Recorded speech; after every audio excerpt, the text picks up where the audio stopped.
লিরাব্বিহি কাফুরা। শয়তানের প্রথম কাজ হলো মানুষকে কি বানায়? কাফের বানায়, মুশরিক বানায়। খুব খারাপ জাত এটা।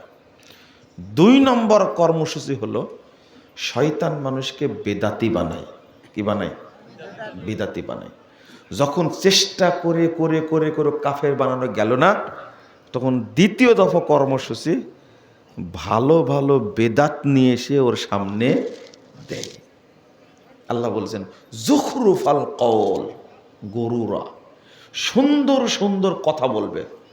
এই একবার সুবহানাল্লাহ বললে 49 কোটি নেকি হয়। কত? 49 কোটি নেকি হয়। দেখলেন? দলিল আছে এই কথার? হ্যাঁ, তাহলে কথাটা কে তৈরি করছে? ইবলিস। হ্যাঁ, এবার বুঝলেন? কিন্তু কথাটা সুন্দর না? সুন্দর।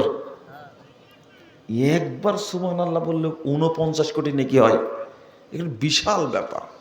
কিন্তু আপনারা কৃপণ, কিছুই বললেন না। সুবহানাল্লাহ তো বলবেন অন্তত। যে সুবহানাল্লাহর ফজিলত শুনে সুবহানাল্লাহ বলবেন না, কৃপণ না আপনারা? মানে আপনারা জানেন এটা মিথ্যা কথা, তাই না? এজন্য বললেন না। কিন্তু কথাটা আমল করে বাংলাদেশের অধিকাংশ মানুষ, তাই না? করে না? বিশেষ করে এই যে তবলিগের ভাইয়েরা কি শ্রমই দেয়, কি পরিশ্রম করে, তারা বলবে একবার সুবহানাল্লাহ বললে 49 কোটি নেকি হয়। তাজা মিথ্যা কথা একটা, কিন্তু কথাটার মধ্যে কি আছে? আগ্রহ আছে। একদিন বিমানে রাজশাহী থেকে ঢাকায় যাচ্ছি, তো এক ভদ্রলোক আমার পাশে বসছে। বলছে যে আপনার তো আলোচনা শুনি, কিন্তু আপনার কথাগুলো কড়া খুব। তবলিগে গেছি, কত সুন্দর সুন্দর কথা, শুনতেই ভালো লাগে। বলেন তো। বলছে দেখেন, মানুষকে আগে আগ্রহ মানুষের মধ্যে তৈরি করতে হবে, বুঝাতে হবে। দেখেন একটা ফজিলত আমি মুগ্ধ হয়ে গেছি। কি ফজিলত? বলছে কেউ সুন্নাত মোতাবেক বাথরুম সারলে মানে অর্ধেক কোরআন পড়ার মতো সওয়াব পাওয়া যায়। আমি বললাম যে দারুণ ফজিলত তো, এটা তো কোনোদিন শুনিনি। বলছে এই জন্য তো আপনাদের ওয়াজ মানুষ শোনে না। আমি বললাম যে আচ্ছা, অর্ধেক কোরআন তেলাওয়াত করার সওয়াব পাওয়া যায় সুন্নাত মোতাবেক বাথরুম সারলে, তো এইটা কে বলতে পারে বলেন তো? আল্লাহ নবী বলে গেছেন। খুঁজবেন আজ থেকে আপনার তবলিগের যত আমির আছে, যত কোটি আমির আছে, সবাইকে জিজ্ঞেস করবেন এর দলিল কোথায় আছে। তখন বলছে কি বলেন দলিল নাই? মানে মসজিদে বসে আলোচনা করেছে এটা। আমি বললাম যে এইভাবেই আপনাকে ধোঁকা দিছে, এইভাবেই ধোঁকা দিছে। আমি বললাম আজকে যখন আপনি আমাকে বললেন আমার কথাগুলো কড়া, ওযুর দোয়া বলেন। তখন বলছে যে আলহামদুলিল্লাহ আলা দীনিল ইসলাম, আল ইসলাম হাক্কুন আল কুফরু বাতিলুন, আল ঈমানু নূরুন আল কুফরু জুলমাতুন। আমি বললাম যে এটা ওযুর দোয়া। বলছে হ্যাঁ, ওযুখানা যে লেখা আছে হুজুর শিখাইছে। এই জন্য তো খুব পছন্দ হুজুরকে। এই হুজুরই হলো ইবলিসের তাজা এজেন্ট। আপনি ভালোভাবে বলতে পারেন না? আমি বললাম যে এইভাবে আল্লাহ বলেছেন, আমিও সেইভাবে বলছি। ও হলো ইবলিসের কে? এজেন্ট, তাজা এজেন্ট, তাই না? হ্যাঁ, ইবলিসের এজেন্টও আমি বলে দিচ্ছি এজেন্ট। যদি ওযুর দোয়া এটা হয়, তাহলে আল্লাহ শিখাইছেন কাকে? মুহাম্মদ সাল্লাল্লাহু আলাইহি সাল্লামকে। মুহাম্মদ সাল্লাল্লাহু আলাইহি সাল্লাম শিখিয়েছেন কাকে? সাহাবীদেরকে। সাহাবীরা শিখিয়েছেন কাদেরকে? তাবেঈদেরকে। তাবেঈরা শিখিয়েছেন কাদেরকে? তাবেঈদেরকে। মুহাদ্দিস উলামা কিরাম হাদিসের গ্রন্থে লিখে রাখছেন ওযুর দোয়া কি? বিসমিল্লাহ। কি? বিসমিল্লাহ। অথচ ওযুর দোয়া এত বড়, আমরা আপনি এক পাগল নিজে নিজে মুখস্থ করেছেন, কোনোদিন যাচাইও করেননি এটা দোয়া আদৌ হাদিসে আছে কিনা। বলছে বলেন কি, এত বড় দোয়া হাদিসে নাই? বলছে হুজুর তৈরি করেছে, ওই ইবলিসের দালাল। আল্লাহ রাসূলকে আল্লাহ শিখাই দিয়েছেন ওযুর শুরুতে বলবে বিসমিল্লাহ। কি বলবে? বিসমিল্লাহ। তো এত বড় বড় মসজিদে ওযুখানায় এই দোয়া লেখা থাকে কেন? কেন বললো এটা? আপনাকে এই কথা কেউ বলবে না, মুজাফফর বললে, তাই মুজাফফরের দোষ। ওই যে ইবলিস যে আপনার ওযুটা নষ্ট করে দিয়েছে, খেয়াল করেননি? ওযুর ফজিলত এত বেশি, একটা হাদিস অনুবাদ করেছি, একটা, এত বেশি, কিন্তু ইবলিস সুন্দর একটা দোয়া সেট করে দিয়েছে যেন ওযুটা কি হয়ে যায়? নষ্ট না, বাতিল হয়ে যায়। ও তো কি হয়ে যাবে? ওযু বাতিল হলে কি নামাজ হবে? ইবলিস দারুণ একটা কাজ করেছে। আর একটা, ইবলিসের দালাল দিয়ে প্রত্যেক মসজিদে মসজিদে এই দোয়া লিখে রাখছে ওযুখানায়। আপনার কথা ঠিক আছে?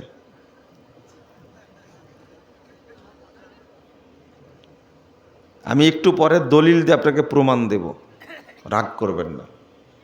আর কোনো ভাইরাস বক্তা এটা বলবে না যেটার মিথ্যা দোয়া মেড ইন ইন্ডিয়া, এটা বলবে না।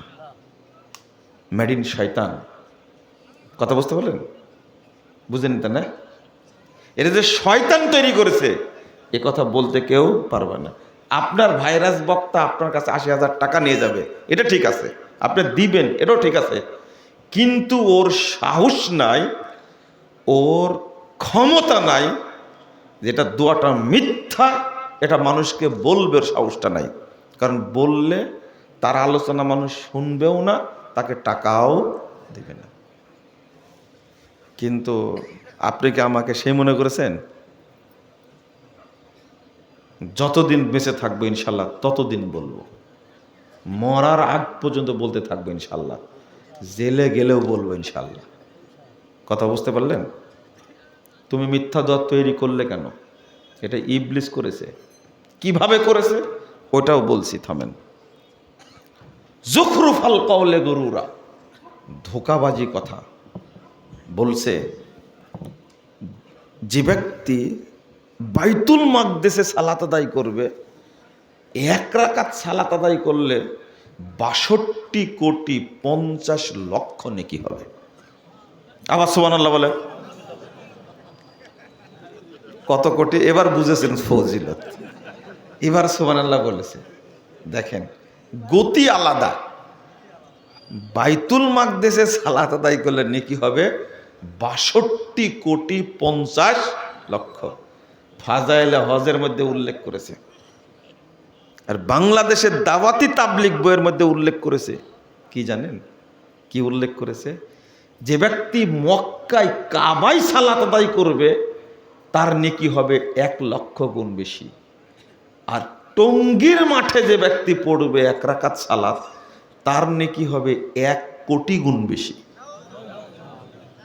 তাহলে তাজা আছেন আপনারা মনে হয় নাকি? তাজা হয়েছে বা, তাই না? আচ্ছা বলেন তো, এই লোকের ঈমান আছে কিনা?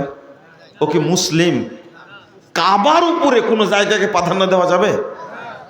কাবা হলো হারাম, বাইতুল্লাহ। রাসূল সাল্লাল্লাহু আলাইহি সাল্লাম বলছেন কাবায় কেউ সালাত আদায় করলে অন্য জায়গার চেয়ে ১,০০,০০০ গুণ বেশি নেকি হবে। কিন্তু মিটার এমন বাড়াইছে, কোথায় ১,০০,০০০? বলছে টঙ্গীর অপবিত্র মাঠে সালাত আদায় করলে নেকি হবে ১,০০,০০,০০০ গুণ বেশি। আচ্ছা এই তুলনা করা কি জায়েজ? হারাম না? তো একজন প্রফেসরকে জিজ্ঞেস করছে, আপনি তো তাবলিগ করেন, দেখেন তো কথাটা ঠিক কিনা। কাবায় সালাত আদায় করলে ১,০০,০০০ গুণ, আর টঙ্গীর মাঠে সালাত পড়লে ১,০০,০০,০০০ গুণ, এটা ঠিক? তখন প্রফেসর সাহেব বলছেন যে আল্লাহ চাইলে তো দিতেও পারে। আপনাকে এই জন্যই বলি, যে শিক্ষা অর্জন করেছেন আপনি, এটা ইবলিসও এত খারাপ কথা বলতে পারবে না। ইবলিস আল্লাহকে ভয় করবে। বুঝেননি কথা? আপনি এই শিক্ষা কে অর্জন করতে বলেছে? আপনি এটা বলতে পারলেন কথাটা?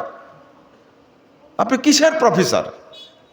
এই জন্যই তো রাসূল সাল্লাল্লাহু আলাইহি সাল্লাম বলছেন, ইন্নাল্লাহা ইউবগিযু কুল্লা আলিমিন বিদ-দুনিয়া জাহিলিন বিল আখিরাহ। 1879 নম্বর হাদিস। রাসূল সাল্লাল্লাহু আলাইহি সাল্লাম বলছেন, যারা দুনিয়াবি জ্ঞানে অভিজ্ঞ, দুনিয়া সংক্রান্ত জ্ঞান অনেক বেশি, কিন্তু দিন সম্পর্কে জাহেল, আল্লাহ তাদের উপরে গজব নাজিল করেন, আল্লাহ তাদের উপরে অভিশাপ নাজিল করেন। আপনি বাংলাদেশের শ্রেষ্ঠ ইঞ্জিনিয়ার, দিন সম্পর্কে জানেন না, আল্লাহ আপনার উপরে গজব নাজিল করেন, আপনি একটা জাহেল। আল্লাহর নবী বলেছেন জাহেল, আমি বলিনি। একজন মুরব্বী আমাকে বলছে, বাবা জাহেল না বললে মূর্খু বলল। বুঝেন না? কিন্তু খুব খারাপ লাগে, বলছে খুব খারাপ লাগে। আল্লাহর নবী বলছেন জাহেল, আর আপনারাও জাহেল বলেন, আমি অনুবাদ করলে সমস্যা?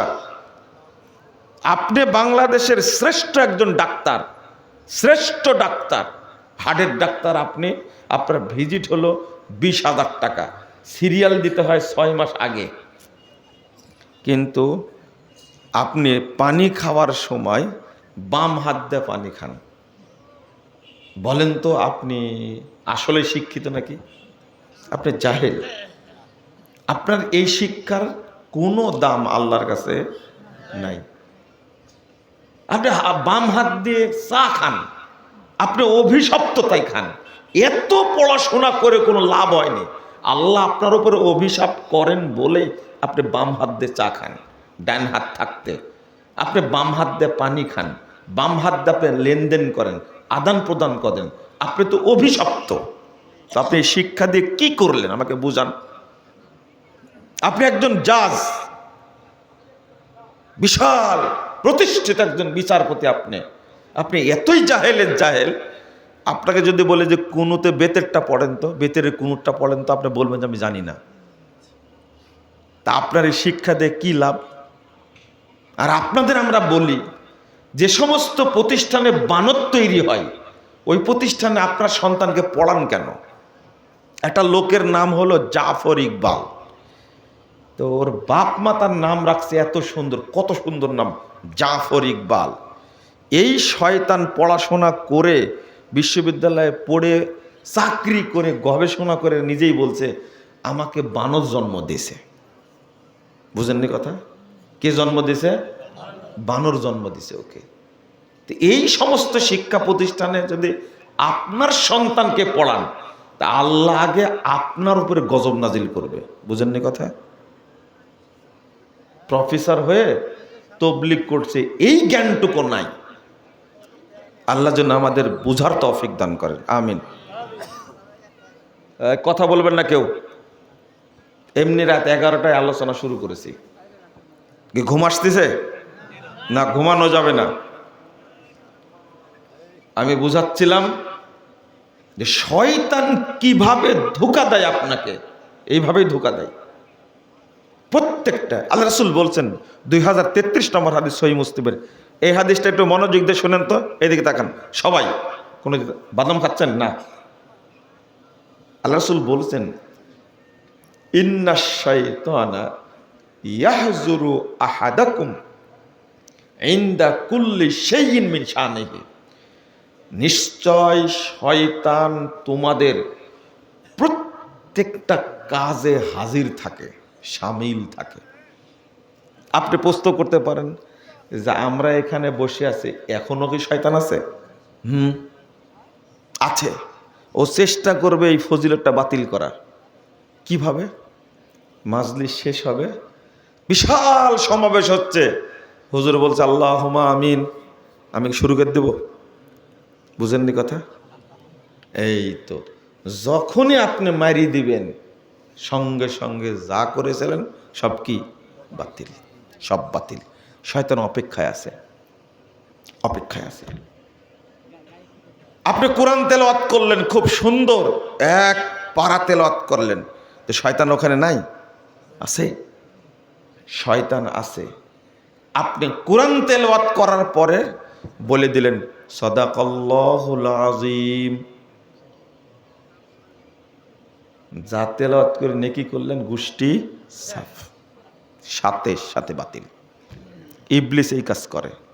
কারণ শরীয়তের সাথে যখন শয়তানি আমল যোগ হয়, সুন্নাতের সাথে যখন ইবলিসি আমল যোগ হয়, তখন নষ্ট কোনটা হবে? শয়তানেরটা না শরীয়তেরটা? আচ্ছা, পানি আর পেশাব যদি এক জায়গায় হয়, নষ্ট কি হবে? কেন পেশাব নষ্ট হবে না? পেশাব তো নষ্টই, হ্যাঁ, ওর নষ্ট হওয়ার কিছু নাই। তো শয়তানি আমল নষ্ট হওয়ার কি যায় আসে? শয়তান তো মিক্সার করলো আপনার সুন্নাত নষ্ট করার জন্য। যে আমলটাই করবেন না কেন, সাবধান থাকবেন ওখানে কোনো রকমে যেন ইবলিস সম্পৃক্ত হতে না পারে। আপনারা একটা হাদিস শুনেছেন, মুহাম্মদুর রাসূলুল্লাহ সাল্লাল্লাহু আলাইহি সাল্লাম বলছেন, মান করা আয়াতাল কুরসি ফি দুবুরি কুল্লি সালাতি মাকতুবা লাম ইয়ামনাহু মিন দুখুলিল জান্নাহ ইল্লাল মাউত। যে ব্যক্তি প্রত্যেক ফরজ সালাতের পরে আয়াতুল কুরসি পাঠ করবে, ওই ব্যক্তি জান্নাতে চলে গেছে। হাদিস সহিহ। মরেনি তাই কি যায়নি, মরার সাথে সাথে কোথায় যাবে? জান্নাতে। আপনারা তো জানেন যে মানুষ মরলেই হয় জান্নাতে, নয় কি জাহান্নামে চলে, সাথে সাথে, ও দেরি হয় না। আল্লাহ রাসূল সাল্লাল্লাহু আলাইহি ওয়াসাল্লাম বলছেন, আয়াতুল কুরসি পড়ার সাথে সাথে একটা লোক কোথায় চলে যাবে? জান্নাতে, মানে মরলেই জান্নাতে যাবে। কিন্তু ইবলিস কি অত বোকা আপনাকে জান্নাতে যেতে দেবে? দাড়িটা সরায়া কি করলেন এবার? শেষ। এত সুন্দর ফজিলতটা নষ্ট করার জন্য কি করলেন? শেষ। আমি কি বুঝাতে পারলাম আপনাদেরকে? খবরদার, এর নাম হলো ইবলিসি আমল।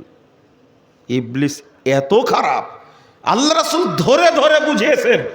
3210 নম্বর হাদিস, সহিহ বুখারীর মধ্যে এসেছে, 4701 নম্বর হাদিস। আপনারা কেউ বুঝতে চান না। আল্লাহর নবী সাল্লাল্লাহু আলাইহি সাল্লাম বলছেন, দেখো শয়তান কিভাবে তোমার প্রত্যেকটা আমলের সাথে থাকে, ও শয়তান নষ্ট করতে চায়। আল্লাহ রাসূল সাল্লাল্লাহু আলাইহি সাল্লাম বলছেন,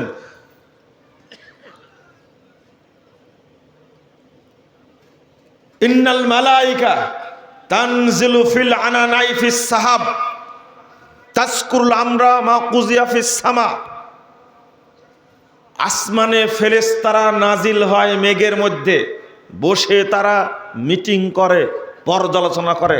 ফাতাস্তারিকু শায়াতিনুস সামা, শয়তান কান পেতে তাদের কথা শুনে একজনের ঘাড়ের উপরে আর একজন উঠে, কাদের উপরে উঠতে উঠতে উঠতে একবারে কোথায় চলে যায়? ওই যে মিটিং করছে ফেরেশতারা, সেখানে চলে যায়। ফাতাস্তারিকু শায়াতিন, কান পেতে শুনে, চুরি করে শুনে, শোনার পরে কি করে? ফাতুহিহি ইলাল কুহান, ওই যে মানুষের মধ্যে যারা শয়তান আছে, কারা? মানুষের মধ্যে যারা শয়তান আছে তাদের কাছে ওরা ওহী করে। ফায়াকযিবুনা মাহা মিয়াতা কাযবাতিন মিন ইনদানফাসিহিম, শুনলো হলো একটা, আর ওর সাথে যোগ করে ইবলিস আরো 100টা। আর একটা হাদিস আসছে আও আকসারা মিন, তার চেয়েও বেশি। ধরেন 100টা, শুনলো কয়টা? একটা। যোগ করলো কয়টা? 100টা। টোটাল কয়টা হলো? 101টা। 101টা। বলেন তো 101টার মধ্যে সত্য কয়টা? বলেন তো মিথ্যা কয়টা? 100টা। ইবলিস এই 101টা ওহী করে, ওর যারা দালাল আছে, বেতনভুক্ত কর্মচারী মানুষের মধ্যে, ওর কাছে ওহী করে। চিন্তা করেন তাহলে ইবলিস কত বেদাত তৈরি করেছে, বুঝেন না মনে, তাই না? যত বেদাত, যত জাল হাদিস, যে সমস্ত আমলের দলিল নাই, সবই তৈরি করেছে কে? ইবলিস। সবই তৈরি করেছে কে? ইবলিস। আল্লাহ বলছেন ওয়াইন্নাশ শায়াতিনা লা ইউহুনা ইলা আউলিয়াইহিম লিউজাদিলুকুম, শয়তান তাদের এজেন্টদের কাছে ওহী করে। কি ওহী করে? কি জন্য ওহী করে? আল্লাহ বলছেন লিউজাদিলুকুম, যেন তোমাদের সাথে শয়তানের এজেন্টরা বিতর্ক করতে পারে। এমন এমন প্রশ্ন করবে আপনাকে, এই পীরের মুরিদ, পীরের কি মুরিদ, এমন প্রশ্ন করবে, পীর আপনাকে এমন প্রশ্ন করবে আপনি ভাবতেও পারবেন না এগুলো প্রশ্ন হতে পারে। লিউ যা দিলে তর্ক করবে। একটা শুনবেন, একটা না শুনলে হবে? রাসূল সাল্লাল্লাহু আল্লাহ রাব্বুল আলামিনের পরের বাক্যটা বলছেন, আপনাদের সাবধান করছেন, ওয়াইন আতা তুমু, হ্যাঁ ওয়াইন আতা তুমুহুম, শোনো এই মানুষের মধ্যে যারা এজেন্ট ইবলিসের, এদের যদি তোমরা আনুগত্য করো, ফলো করো, ইন্নাকুম লা মুশরিকুন, তাহলে তোমরা মুশরিক হয়ে যাবে অবশ্যই। তাহলে মানুষের মধ্যে যারা শয়তান তাদের ফলো করা যাবে না। কিন্তু সবাই তো ফলোয়ার, তাদের ভাইরাস বক্তার ফলোয়ার সবাই। মজা লাগে খুব শুনতে। মজা লাগবে না কেন? এত সুন্দর সুন্দর কাহিনী কয়, সব শয়তানের তৈরি করা কাহিনীগুলো বলে। ইবলিস কি কি শিখায় দেয়? একজন মুসল্লিকে প্রশ্ন করছে, আচ্ছা তো মসজিদের মেম্বারে 3টা থাক কেন? বলেন, উত্তর দেন দেখি, উত্তর দেন। মসজিদের মেম্বার কয়টা আছে? 3টা। সিঁড়ি আছে না? ইবলিসের প্রশ্ন এটা, কেন 3টা সিঁড়ি বলতে পারো? এই বুদ্ধিটা কোনো মানুষের না, কার? ইবলিসের। ইবলিস শিখাই দিছে। এই প্রশ্ন করলেই ওরা কি উত্তর দিতে পারবে না। আমাকে প্রশ্ন করছে, দেখেন আমাকে ভরা মজলিসে প্রচুর মুসল্লি আমাকে দাঁড়ায়া বলছে যে আমার একটা জিনিস জানার খুব দরকার ছিল। বললাম যে বলেন কি প্রশ্ন? আমি মেম্বারে বসে আলোচনা করছি, ওই সময় দাঁড়াইছে, তো বলছে আচ্ছা ইব্রাহিম আলাইহিস সালামের নানির নাম কি ছিল? কার নানির নাম? চিন্তা করতে পারছেন কি বদের বদ? আচ্ছা আপনাদের মাথায় এটা আসবে? আমি বুঝতে পেরেছি, ও পেয়েছে। আচ্ছা আচ্ছা, এটা কোনো ব্যাপারই না। বলছে এটা কোনো ব্যাপারই না, একটা সহজ প্রশ্ন। আচ্ছা আপনার নানার নানির নাম কি বলেন তো দেখি? আপনার নানার নানির নাম কি? হয়েছে? এবার হয়েছে? উত্তর হয়েছে? আমি কিন্তু আজও খোঁজ নিইনি যে ইব্রাহিম আলাইহিস সালামের নানির নাম কি ছিল। আমি এমনি একটা ঝাড়ি মারছি। কত যুগ আগে চলে গেছে ইব্রাহিম আলাইহিস সালামের নানি, ওর খোঁজ নিয়ে নেবে। আমি বলেছি আপনার নানার নানির নাম কি ছিল? যে নানার নামে ভুলে গেছি আমি বললাম যে আপনি যেদিন বলবেন আপনার নানার নানির নাম, সেই দিন আমি ইব্রাহিম আলাইহিস সালামের নানির নাম বলে দেব ইনশাআল্লাহ। এই খাটাস আজও আসেনি আমার কাছে, মরে ভূত হয়ে গেছে। আচ্ছা বলেন তো দেখি, এই প্রশ্ন করার কি দরকার? এর কোনো কল্যাণ আছে? হ্যাঁ, তো আপনাকে সোজা করার লোক লাগবে। তো খারাপ কথা বলবো একটা, তবে শর্ত লেগেও হাসবেন না, বুঝতে পারলেন? জায়গা মতো পড়তে হবে। এই ইবলিসগুলোতে পড়তে হবে কোন জায়গায়? জায়গা মতো পড়তে হবে। আমাকে আর একটা প্রশ্ন করেছে, আচ্ছা মেহেদির রংটা এমন কেন হলো? লালও হলো না, খয়েরিও হলো না, এইরকম রং হলো কেন? আমি বললাম যে কি বলেন, আল্লাহ তৈরি করেছে, আল্লাহ সৃষ্টি একটা। বলছে না, এটা আপনার জানা নাই। বলেন তাহলে, আচ্ছা মেহেদির রং এরকম কেন হলো? এইরকম প্রশ্ন কি আপনার মাথায় কোনদিন ঢুকছে? এটা শিখেছে ইবলিস। আচ্ছা তাহলে আপনি বলেন। ও বলছে শুনি, মুহাম্মদ সাল্লাল্লাহু আলাইহি সাল্লামের উহুদের যুদ্ধে যে দাঁত ভেঙে গেছিল, এই দাঁত ভেঙে যে রক্ত পড়েছিল, ওই রক্ত থেকে মেহেদির জন্ম হয়েছে। আমি বললাম যে তার আগে মেহেদি ছিল না? বলছেন না, ওই জন্য মেহেদির রংটা এরকম হয়েছে, নবীর রক্ত যেন সবাই ব্যবহার করতে পারে। ওরে হারামখোর, চিন্তা করতে পারছেন আপনি? আমি বললাম যে বলেন তো, ফেরাউন পৃথিবীতে আগে আসছে না মুহাম্মদ সাল্লাল্লাহু আলাইহি সাল্লাম আগে আসছে? তো যে আগে ফেরাউন আসছে। তা আপনি কি জানেন ফেরাউনের সময়ও মেহেদি ছিল? বুঝেননি কথা? এবার ধরাটা খাইছে। কি যুক্তিটা দিল!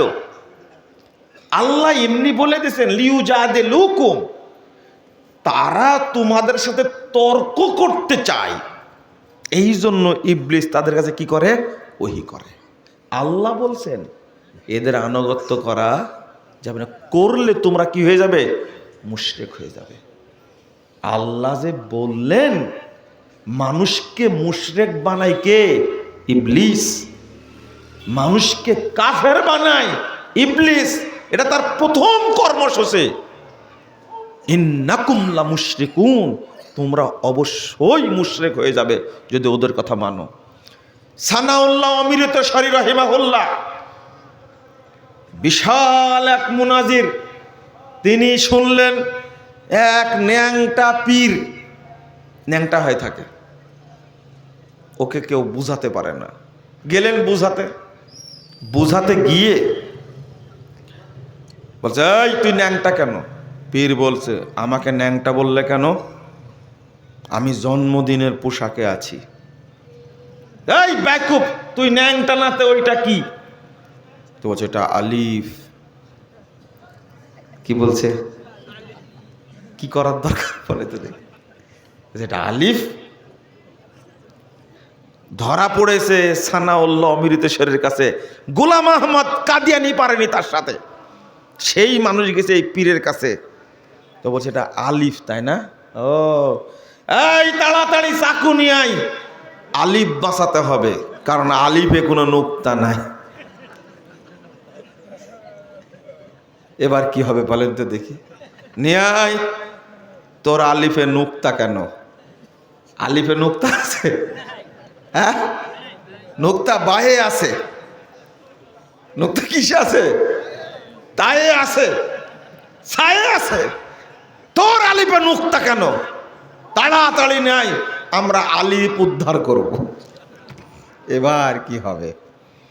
তুমি এতদিন যাবত ন্যাংটা হয়ে বাটপারি করবার মানুষকে ধোকা দাও, তাড়াতাড়ি চাকু নিয়ে আই, আমাদের আলিফ আমরা কেটে নিয়ে যাব। এবার কি হবে বলেন তো দেখি? লা হাওলা ওয়ালা কুওয়াতা ইল্লা বিল্লাহ। যখন বুঝলো যে সানাউল্লাহ অমৃতসরী ছাড়বে না, এ পাগল, এ শয়তান, ও দৌড় দিয়ে এসে দুই পা জোড়া ধরে বলছে, আমি আর পাগলামি করব না, আমি মানুষকে ধোকা দেব না, আমাকে মাফ করে দেন। মাফ হবে কাটার পরে। এত বড় অপবাদ দিয়েছে, চিন্তা করতে পারছেন? এই যুক্তিটা কারো মধ্যে খণ্ডন করার কোনো সাহস আছে বলেন তো? বলছে তোর আলিফে নুক্তা কেন?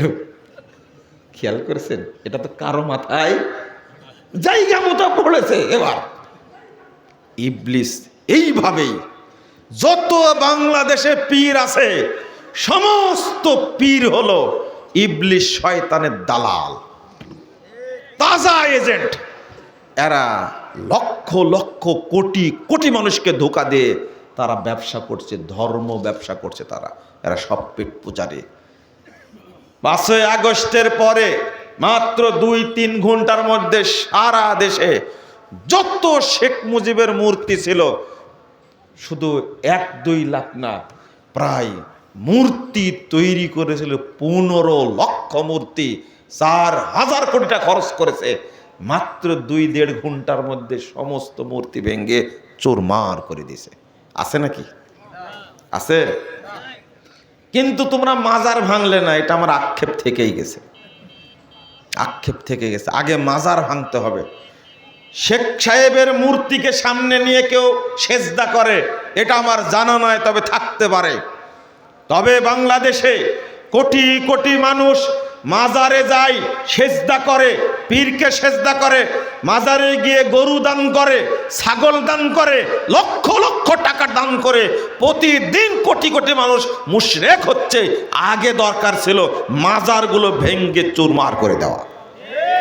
কোনো পীরকে বাহিরে রাখা যাবে না, এরা হলো অরিজিনাল সন্ত্রাসী, এদেরকে গ্রেফতার করা লাগবে। কথা কি বুঝতে পারলেন?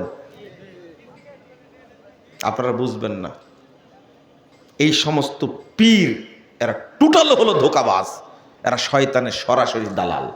মানুষকে মুশরিক বানাতে পারে, এরা কি আলেম হতে পারে? এগুলো সব ধান্দাবাজ। বিশেষ করে 15 শাবান গেল, কত কোটি টাকা যে ওরা চাঁদা তুলেছে, এটা একটা সন্ত্রাস, মানুষকে ধোঁকা দেয়। আপনারা এগুলো বুঝবেন না। হ্যাঁ, একদিন টাইম আসবে বুঝার। একজন লোক আমার বক্তব্য বুঝে 10 বছর পরে, কত বছর পরে? 10 বছর পরে, 10 বছর পরে বক্তব্য বুঝে প্রায় দিনই 2-1 দিন পর পরই ক্ষমা চাই, কেউ মোবাইলে, কেউ সাক্ষাতে। গত জুমার দিনে মোহাম্মদপুর আলামিন মসজিদে খুতবা দিয়ে বের হচ্ছে, একজন ছেলে, মনে হয় 25-26 বছর বয়স হবে, এরকম ছেলে গেটেই দাঁড়ায় হাত ধরে বলছে, 6-7 বছর যাবৎ গালি দিয়ে আপনাকে, আল্লাহ আমাকে বোঝার তৌফিক দিয়েছে, আমাকে আপনি মাফ করে দিন। তাহলে তার বুঝতে কয় বছর লাগছে? তা আপনাদের বুঝতে কয়দিন লাগবে? সময় লাগবে, সময় লাগবে। কিন্তু যে গালি দিয়েছেন, এটার কি হবে? আমি ওই ছেলেটাকে বলছি, এইভাবে গালি দিলে কোনো পাপ হয় না, আল্লাহ মাফ করে দেবে। বলছে না, আমার অনেক পাপ হয়েছে। তাহলে কি পরিমাণ গালি দিছে চিন্তা করেন। আনলিমিটেড 6-7 বছর গালি দিছে। আর এর আগে বলছে 10-12 বছর গালি দিচ্ছে আপনাকে, আল্লাহ আমাকে হেদায়েত দান করেছে। আমি বলি, তুমি গালি দিয়েছো। ওই ছেলেটা কাঁদছিল।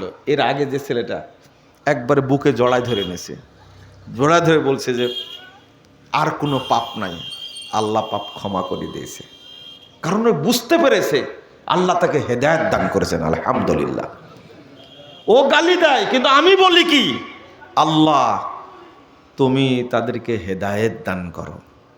আল্লাহর জালে পড়ে গেলে কোনো লাভ হবে না ইনশাল্লাহ। আপনার জন্য আমি দোয়া করি। আপনার গালি দিব কেন? এই যে তবলিগের ভাইয়েরা, হায় হায় কি কষ্ট করছে, তাদের জন্য আল্লাহকে কত বলি, আল্লাহ তুমি মুরব্বীদেরকে হেদায়েত দান করো, আল্লাহ তুমি তাদেরকে সঠিক বুঝটা দান করো। খামাখা তাদেরকে এক শ্রেণীর মোল্লা ধোঁকা দিয়ে এই পথে নামাইছে, এবং পরিবার ছেড়ে, সন্তান ছেড়ে, টাকা পয়সা নিয়ে খরচ করে শীতের মধ্যে কুয়াশা পড়ছে, ঘুরে বেড়াচ্ছে, মাথায় এক গাঁটটি, ঘাড়ে একটা, হাতে একটা, মর্দ চলছে কত সুন্দর করে, কিন্তু পুরোটাই হলো শয়তানের পথ। তাই আল্লাহর কাছে বলি, আল্লাহ তুমি এদেরকে হেদায়েত দান করো। এই দোয়া করাটাও কি অন্যায়? না, আমি তো দোয়া করি, তার জন্য হেদায়েতের দোয়া করি। অবশ্যই একটা টাইম আসবে যেদিন এ দেশে মাজার পূজা থাকবে না, ইনশাআল্লাহ। দোয়া একদিন কাজে লাগবেই, লাগবেই।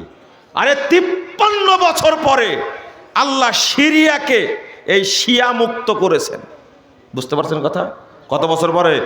53 বছর পরে মুক্ত করেছেন সিরিয়াকে। বাংলাদেশকেও একদিন এই সমস্ত পীর পূজা, কবর পূজা, খানকা পূজা, গণতন্ত্রের পূজা, সমাজতন্ত্রের পূজা, ধর্মনিরপেক্ষতাবাদ, জাতীয়তাবাদ, এই সমস্ত কুফুরি মতবাদ থেকে বাংলাদেশকে মুক্ত করবেন ইনশাআল্লাহ। কথা কি বুঝতে পারলেন? আপনাদের একটা জিনিস বুঝাই, ওই একটা উদাহরণ দিতে গেছিলাম, আপনারা তখন বুঝেননি। সেটা হলো যে ইবলিস বলছে 14ই ফেব্রুয়ারি একটা ফুল কিনে, বললাম না? এই আয়াতটা পড়াই দিই আপনাদেরকে, মনে রাখবেন। আল্লাহ রাব্বুল আলামিন বলছেন 100 নম্বর আয়াত সূরা আল ইমরান, আল্লাহ বলছেন, ইয়া আইয়ুহাল্লাযীনা আমানু ইন তুতিউ ফারিকাম মিনাল্লাযীনা উতুল কিতাব ইয়ারুদ্দুকুম বাদা ঈমানিকুম কাফিরিন। আল্লাহ বলছেন, শোনো ঈমানদারগণ, শোনো, যাদেরকে কিতাব দেওয়া হয়েছে তোমরা যদি তাদের ফলো করো, তাদের অনুসরণ করো, তাদের যদি আনুগত্য করো, ইয়ারুদ্দুকুম বাদা ঈমানিকুম কাফিরিন, তারা তোমাদেরকে মুমিন থেকে বের করে কাফের বানায় দিবে। কঠিন জিনিস। যদি আপনাকে প্রশ্ন করি এক একটা, সবগুলো প্রশ্নের উত্তর পাওয়া যাবে। এইগুলো তৈরি করেছে সব পাশ্চাত্য ইহুদি খ্রিস্টানরা তৈরি করেছে। 31st নাইট কেন পাচার করেছে আপনাদের মধ্যে? ওদের উদ্দেশ্য হলো মুসলমানরা যেন কাফের হয়ে যায়, তাদের মধ্যে যেন ঈমান না থাকে। পহেলা ফাল্গুন তৈরি করেছে, বিভিন্ন নাম দিয়েছে, বসন্ত বরণ। এটা হলো হিন্দুদের প্রথা, এটা কোনো মুসলমান এই দিবস পালন করতে পারে না। 14ই ফেব্রুয়ারি লুচ্চা দিবস, সারা পৃথিবীতে এটা পাচার করেছে।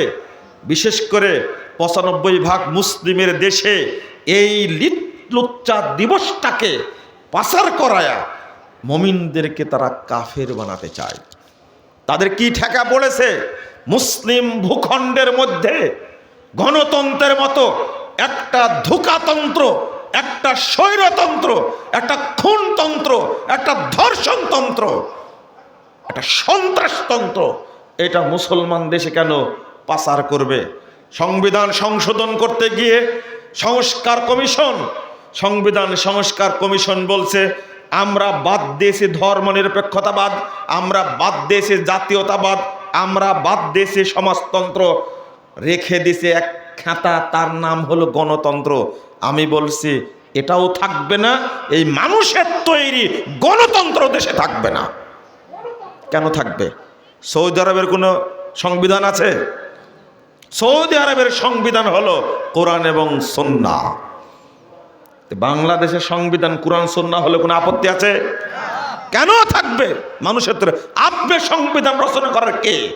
আপনাকে কে অধিকার দিয়েছে সংবিধান রচনা করতে? মানুষকে সৃষ্টি করেছেন আল্লাহ। আমরা মুসলিম, আল্লাহ প্রদত্ত সংবিধান অনুযায়ী এ দেশ পরিচালিত হবে। কথা বুঝেননি? কিন্তু কোন ইসলামী দলের সাহস নাই এই কথাটা বলার। বলতে পারবে? না না, বললে পিছনটা হলুদ হয়ে যাবে। কেন বলো না ভাই? বলতে পারবে না? জনগণ ইসলামী শাসন চাই। আলহামদুলিল্লাহ, ভালো কথা। ইসলামী শাসন এটা কি খানকায় নাজিল হয়? হ্যাঁ, এটাকে আমেরিকার হোয়াইট হাউসে পাওয়া যায়? ইসলামী শাসন পাওয়া যায় না ফাজাইলে আমলের মধ্যে পাওয়া যায়। তবলিগের পুঁথির মধ্যে আছে, মাজারের মধ্যে আছে। কোথায় আছে? কোরআন এবং সুন্নাহর মধ্যে। এটা স্বীকার করেননি কেন? এটা স্বীকার করবে না। আরে নামাজটা পর্যন্ত এখন পর্যন্ত শুদ্ধ করতে পারেনি, বুড়া হয়ে গেছে, দাড়ি পেকে সাদা হয়ে গেছে, এখনো আল্লাহকেই চিনে না। বলেন তো, আমার সাথে কথা বলেন, একটা কথা বলেন। কেউ যদি বিশ্বাস করে আল্লাহ আরশের উপরে আছেন, তাকে কি জেলখানায় দেওয়া হবে? মামলা হবে তার নামে? র‍্যাব কি গ্রেফতার করবে? তো আপনি এই আকীদা সংশোধন করেন না কেন? মিথ্যা আকীদা, বলছে আল্লাহ সর্বত্র বিরাজমান। এটা হলো কুফরি আকীদা। কেউ যদি এই কথা বলে সে মুসলিম না, সে কাফের। যে বলবে আল্লাহ নিরাকার সে মুসলিম না, সে কাফের, সে মুশরিক। অথচ সে আকীদা পোষণ করছে। কেন? কেউ যদি বলে না আল্লাহর সিফাত আছে, আল্লাহর হাত আছে, আল্লাহর পা আছে, আল্লাহর চোখ আছে, আল্লাহর সিফাত, আল্লাহর আকার আছে, এই কথা যদি কেউ বাংলাদেশে বিশ্বাস করে, তার উপরে কি মামলা হবে? তাকে গ্রেফতার করবে? এটা পারেন না কেন? দাড়িটা তাল গাছের মুতার মতো করে রাখছেন আপনি, খেজুর গাছের মুতার মতো করে রাখছেন আপনি। দাড়িটা ছেড়ে দিলে আপনার নামে কি হাইকোর্টে মামলা হবে? এই বেকুব, এটা পারো না কেন? এই করার জন্য কি খেলাফত লাগবে? এই দাড়িটা লম্বা করার জন্য কি খেলাফত লাগবে? পারেন না কেন? করে দেখান তো দেখি। নিজের জীবনের উপরে ইসলাম প্রতিষ্ঠা করতে পারেন না আপনি, আপনি কিভাবে অপরের উপরে প্রতিষ্ঠা করবেন আপনি ইসলাম? যারা বলছে এই গণতন্ত্রের মাধ্যমে ইসলামী রাজনীতি প্রতিষ্ঠা হবে, এটা হলো ধোঁকাবাজি কথা, এটা কখনোই সম্ভব না। ভালো করে শুনেন কথাটা আমার। দাড়ি রাখতে হলে আপনার নামে কি এই মান্দা থানায় মামলা হবে? ট্যাক্স দেওয়া লাগবে? রাখতে পারেন না কেন? কোনোদিন মুখে কথা বলবেন না, আর কোনোদিন বলবেন না। দাড়ি কাটা, ছাঁটা, চাঁচা, এক মুষ্টি রাখা, দাঁত দিয়ে কাটা, কেঁচি দিয়ে কাটা, যত রকম সিস্টেম আছে সবগুলো হারাম, সবগুলো ফাঁসে। কি দাড়ি ছেড়ে দিতে হবে। আপনার কানের মধ্যে ঢুকে না। আল্লাহ নবী 7টা বাক্য ব্যবহার করছেন, 7টা শব্দ ব্যবহার করছেন, সবগুলো ফরজ শব্দ।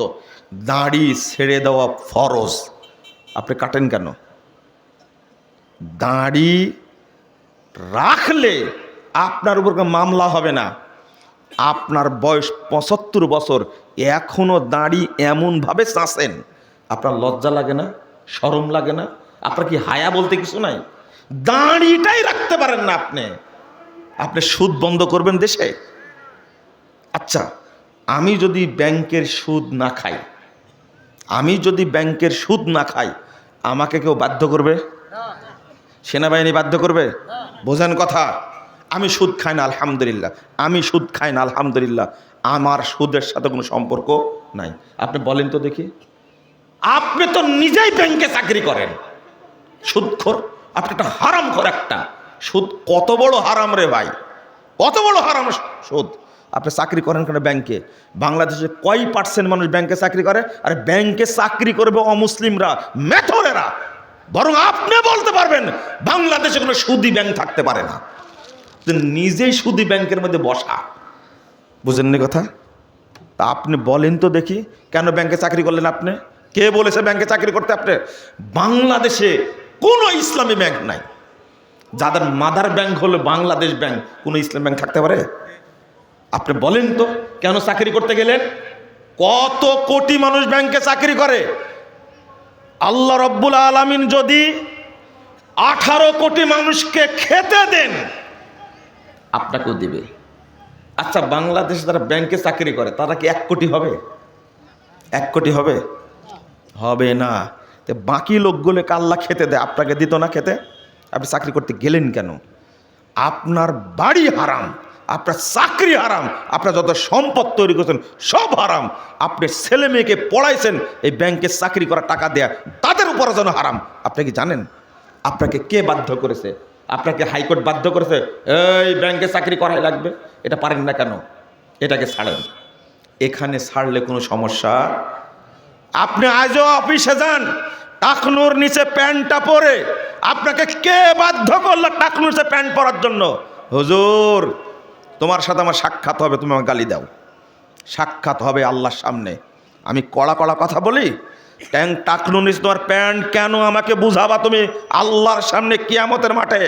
টাকনুর নিচে প্যান্ট পরলে মানুষ জাহান্নামে যাবে। তুমি অন্তত শুনেছো 50 জন আলেমের বক্তব্য, টাকনুর নিচে প্যান্ট পরা হারাম। আলেমের বক্তব্য শোনার দরকার নাই, আল্লাহ নবী বলেছেন হারাম, আল্লাহ বিধান দিয়েছেন টাকনুর নিচে প্যান্ট পরা হারাম। তোমার বয়স 75 হয়েছে, এখনো চাকরি করো, এখনো তুমি টাকনুর নিচে প্যান্ট পরো। কেন পরো? তোমাকে কে বাধ্য করেছে? কি হাইকোর্ট বাধ্য করেছে?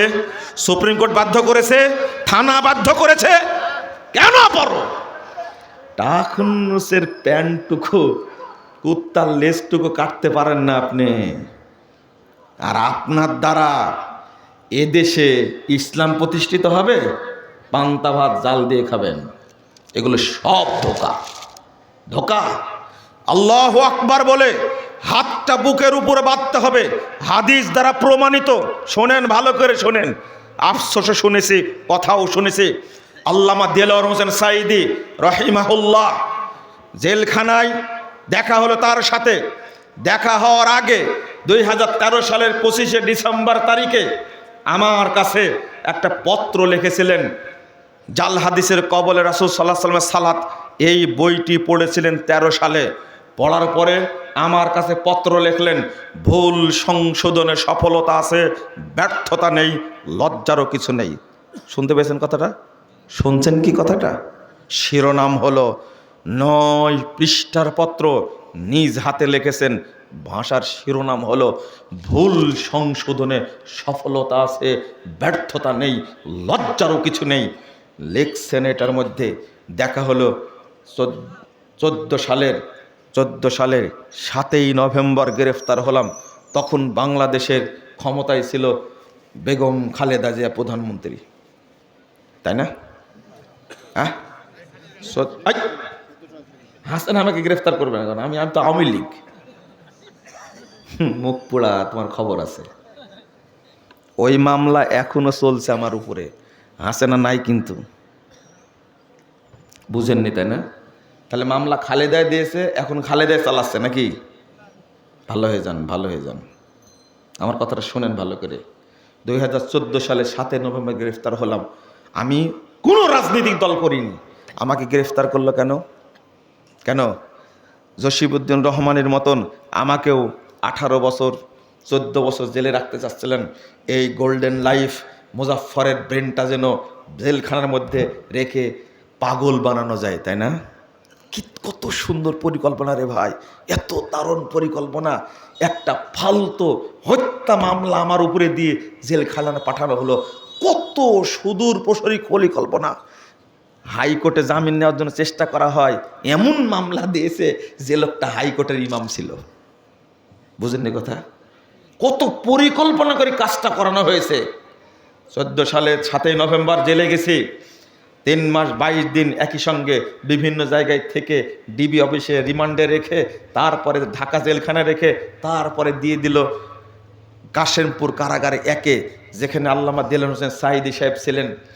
রাত্রিতে গেছি, সন্ধ্যার সময় গেছি। সন্ধ্যার পরে দেখছি একটা ব্যাগ পাঠাইছে আমার কাছে। ব্যাগের মধ্যে কে যেন, মানে চাতক পাখির মতো বছরে একবার বৃষ্টি হয় এরকম। এতদিন রিমান্ডে থাকলাম, তারপরে ঢাকা জেলে থাকলাম, এরপরে যখন কাশেমপুর কারাগারে 1-এ এসেছি, ব্যাগের মধ্যে দেখছি বিস্কুট আছে, আপেল, তারপরে বেদেনা, তারপরে হলো কমলা, তারপরে একটা পায়জামা, একটা পাঞ্জাবি, গেঞ্জি দিয়ে পাঠাইছে। ব্যাগের উপরে লেখা আছে হাদিয়াতু মিন সাঈদী। আমি তো লেখা পড়ে বুঝলাম। তখন খুব আবেগী হয়ে গেছিলাম যে কেমনে সংবাদ শুনলেন, কেমনে পাঠা দিলেন রাত্রিতেই। পরের দিন ডেকে পাঠাইছে। পরের দিন গেছি, আমাকে চিনেন না। চিনবেন কী করে, কোনো দেখেননি তো। যে ছেলেটাকে ডেকে পাঠাইছেন তিনি সামনে গিয়ে বলছেন, আমাকে বুঝতে পারেননি। প্রথম বলছে যে স্যার ইনি মুজাফফর বিন মহসিন। আর যে ঘুরে জড়ায় ধরে কাঁদতে লাগলেন, কপালে চুমু দিতে থাকলেন। বলছে আরে বাবা, আমি তো মনে করছি 50-60 বছর বয়স, 60-70 বছর বয়স, আমি তাই মনে করেছি। দেখ, ছোট ছেলের চেয়েও ছোট। ওনার ছেলের নাম, ছোট ছেলের নাম নাসিম, তার সেটের চেয়েও ছোট। আমাকে তাই বলছেন। এত আদর করলেন আর যত্ন করলেন এই বয়সে। সাথে সাথে নিজের মাফলাটা খুলে আমার গলায় জড়িয়ে দিলেন। বাবা, তোমাকে ঠান্ডা লাগছে। ঘরের দরজার সামনে চেয়ারে বসায়া আমাকে নিজের হাত দিয়ে বিস্কুট খাওয়াচ্ছেন। মনে ছোট ছেলে। খারাপ লাগছে? বললাম তো খারাপ লাগছে, তাই না? আরে আমার মতো ছেঁচড়া মানুষের, অজ্ঞ মানুষের বই পড়ে 3 বার পড়েছেন বইটা দেখে যে প্রত্যেকটা লাইনে লাইনে দাগ দেওয়া। একটা কথা বলছেন, খুব সুন্দর লাগতো। এটা আপনাদের বলবো না, কোনোদিন বলিনি, বলবো না। তো একটা দোয়া চাইতেন আমার কাছে। আমাকে বলতেন মাঝে মাঝে, ওই যে একসময় হাঁটতাম তো আপনার ওই জেলখানার বাসার সামনে দিয়ে রাস্তা, 2 সাইডে গাছ লাগানো আছে, হাঁটা, সকালে সন্ধ্যায় হাঁটতাম।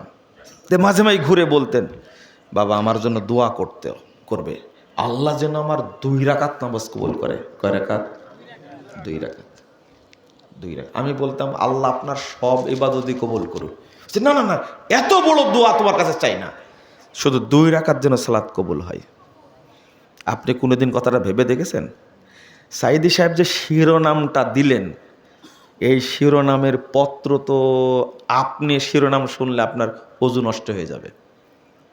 ভুল সংশোধনে সফলতা আছে, ব্যর্থতা নেই, লজ্জারও কিছু নেই। এই শিরোনামটা একটা বিপ্লব। এই শিরোনামই একদিন বাংলাদেশের মানুষকে পরিবর্তন করে দেবে ইনশাআল্লাহ। আপনার আকীদাগত ভুল, আপনাকে শুধরতে হবে।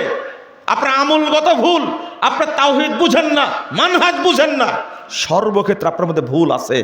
ভুল সংশোধন করাটা কি অন্যায়? খালি এই শিরোনাম, এই শিরোনামের উপর একটা পিএইচডি হবে একদিন ইনশাআল্লাহ এই দেশে। বুঝেননি কথা? এই শিরোনামের উপর একটা পিএইচডি হবে একদিন ইনশাআল্লাহ, এমনি না।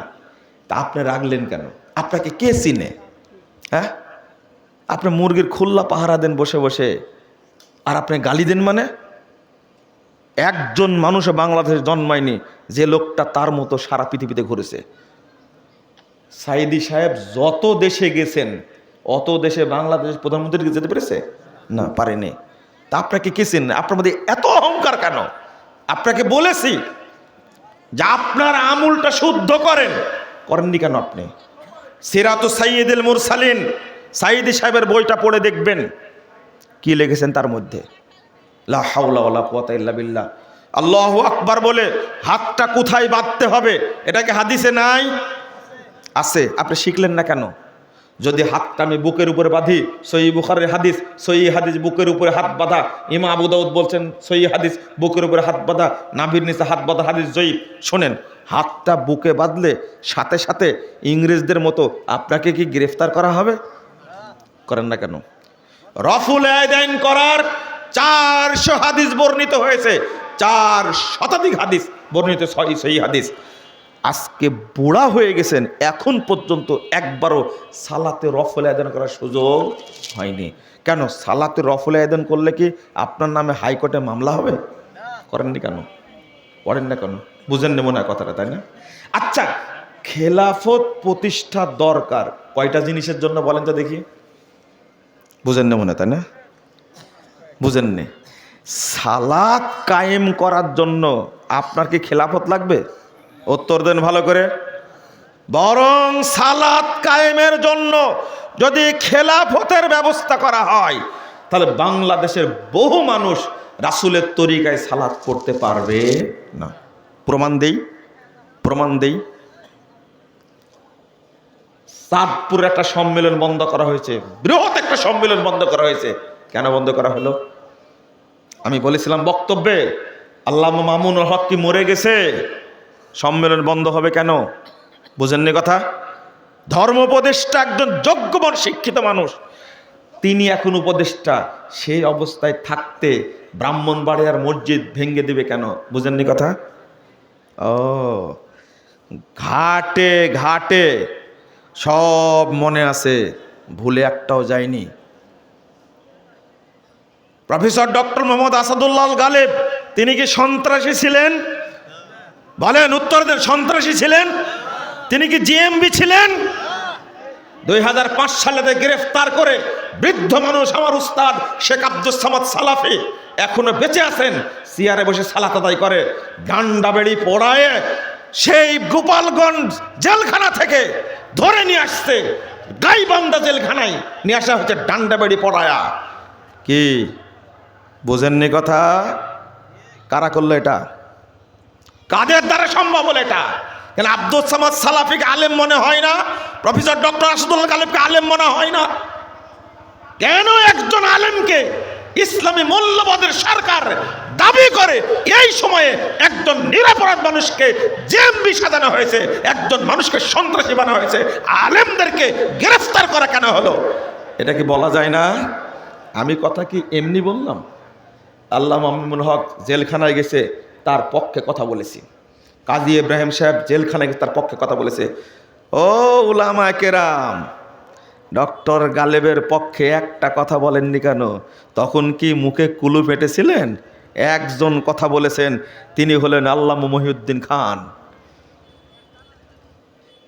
আমি বললাম, যদি এই দেশে ইসলামী খেলাফত প্রতিষ্ঠিত হয় আলহামদুলিল্লাহ, তবে খেলাফত হবে ইসলামে, যেটা চলবে কোরআন এবং সুন্নাহ দ্বারা। কথা বুঝতে পারলেন? কোনো ঝামেলা নাই। কিন্তু এখন কি কোরআন সুন্নাহ প্রতিষ্ঠিত হবে? আমি বলেছি আহলে হাদিসদের সাথে ঐক্য নিয়ে চিন্তা করার দরকার নাই, হেফাজতের আমিরকে বুঝান তাহলেই হবে, তাই না? হেফাজতের আমির কি বলছে? বলছে জামাত ইসলাম কোনো ইসলামী দল না। লেন খান এবার ভালো করে। জামাত ইসলাম মওদুদুল ইসলাম প্রতিষ্ঠা করতে চায়।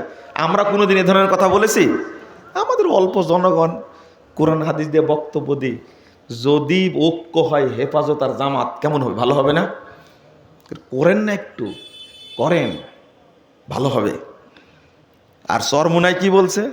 চরমুনায় কি বলছে? বাংলাদেশের কোনো ইসলামী দল জামাত ইসলামকে ইসলামী দল মনে করে না, কেউ মনে করে, সহ্যই করতে পারে না, সহ্যই করতে পারে না। আমরা এত বড় কথা বলি না, কিন্তু আক্ষেপ লাগে, কেন রে ভাই এইগুলো কেন? একটা স্লোগান তুলতে হবে, বাংলাদেশের সংবিধান হবে কোরআন এবং সুন্নাহ, কোরআন এবং সুন্নাহ। আগে দরকার, আমি যে কথাটা বোঝাতে চাইছিলাম, চোরের হাত কাটার জন্য খেলাফত লাগবে, তাই না? ভালো কথা। জেনার বিচার করার জন্য কি লাগবে? খেলাফত লাগবে। আর কি লাগবে? সালাত আদায় করার জন্য একজন আলেমকে বলেছিলাম, আল্লাহ আমাকে মাফ করুক, ঘটনা উনি শুনলে হয়তো লজ্জা পাবেন। পিস টিভিতে আলোচনা করতে যাচ্ছে, হোটেল থেকে একটু দূরে, একসঙ্গে দুইজনা। আমি বললাম যে বড় আলেম শেখ আপনি রফুল আদান করে সালাত পড়েন না কেন? বুঝতে পারলেন কথা? তখন বলছে আমি চেষ্টা করছি মানুষকে যেন এটা বুঝে, এখনই যদি রফুল আদান করি তাহলে মানুষ তো আমার ওয়াজ শুনবে না, মনে করবে এটা আহলে হাদিস। কি বলবে? আহলে হাদিস। শোনেন শোনেন, আমি বলছি যে আপনি যখন বাড়িতে ঘরের মধ্যে তাহাজ্জুদ পড়েন তখন কি রফুল আদান করেছেন? কোনোদিন করেছেন? বুঝেন না কথা? আমিও ধরেছি সেইভাবে। তখন আমার হাত ধরে বলছে মুজফফর বিন মোহসিন এত মানে কড়া মানুষ, নাসল বান্দা। আমি বললাম না, এটা আজকে আপনি বলতে হবে। হাসতে হাসতে খালি উড়াই দেয়, এটা বলতে হবে। আপনি যখন তাহাজ্জুদ পড়েন সেখানে তো বউ থাকে না।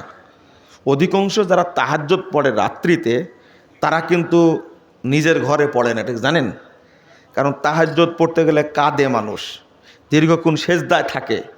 এটা বউ তো মানুষ গল্প করে মানুষের কাছে, করবে না? তাহাজ্জুদ যারা পড়ে তারা একাকী পড়ে। আমি বলছি ওই জায়গাতে কেউ থাকে না। আপনি যখন পড়েন একাকী সালাত পড়েন তখন কি আমিনটা জোরে বলেন?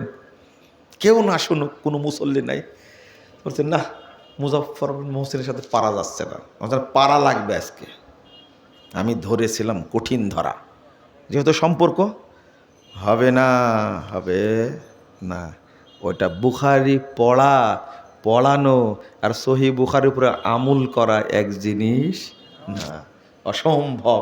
মুখে বলা যেতে পারে আসাহুল কুতুব বাদা কিতাবিল্লাহ আস-সাহিহুল বুখারী, কথা বলা যেতে পারে কোরআনের উপরে সবচেয়ে শ্রেষ্ঠ কিতাব হলো সহিহ বুখারী, বলা যেতে পারে, কিন্তু আমল করা সম্ভব না।